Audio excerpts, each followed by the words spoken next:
అందరికీ నమస్కారం అండి. నేను మీ హేమని. ఇటీవల కాలంలో అమ్మ చనిపోయారు. ఆ దుఃఖాన్ని గుండెల్లో దాచుకుని ఒక గుడ్ న్యూస్ మీతో షేర్ చేసుకోవాలనుకున్నాను. బెంగళూరు హైకోర్టు వారు నా పైన ఉన్న కేసుని క్వాష్ చేశారు. కేసు కొట్టేశారు. ఆ సంతోషకరమైన విషయాన్ని అమ్మతో షేర్ చేసుకున్నాను. నవంబర్ 3 జడ్జిమెంట్ వచ్చిందండి.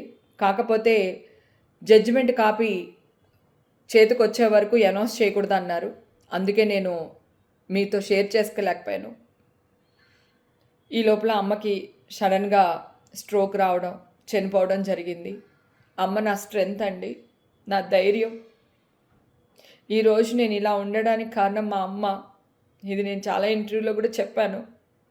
నాకంటూ ఒక ఇష్యూ వచ్చేసరికి అమ్మ తట్టుకోలేకపోయారు.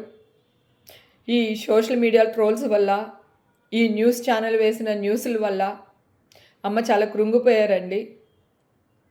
ఆ రోజు నుంచి మీకు అందరికీ అప్పుడు కూడా షేర్ చేశాను, అమ్మకు ఒంట్లో బాగాలేదు, ఇట్లా అయింది అని చెప్పి. మీ అందరికీ తెలుసు.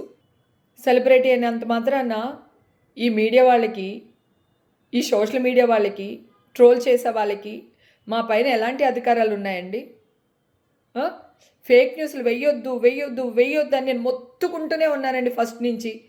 ఒక్క ఫేక్ న్యూస్ వేసేసి దాన్ని కవర్ చేయడానికి వాళ్ళు ఎంత కిందకి వెళ్ళాలో అంత కిందకి వెళ్ళి నా పైన ట్రోల్ చేస్తూనే ఉన్నారు, న్యూస్ వేస్తూనే ఉన్నారు.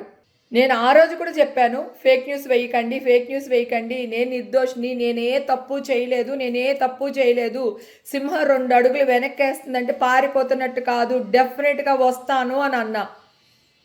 ఈరోజు వచ్చాను, నిలబడ్డాను. భగవంతుడు నా అందునున్నాడు. నేను కేసు గెలిచాను. కానీ మా అమ్మగారు చనిపోయారు. ఇప్పుడు వీళ్ళందరూ మా అమ్మని తీసుకొచ్చి ఇవ్వగలుగుతారా?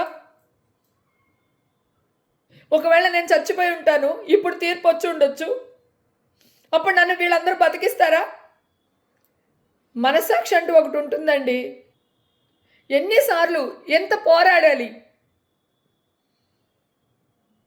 పోరాడుతూనే ఉంటామా? ఆ దేవుడి దయ వల్ల, మా అమ్మ దయ వల్ల బతికి పట్టగట్టాను నేను.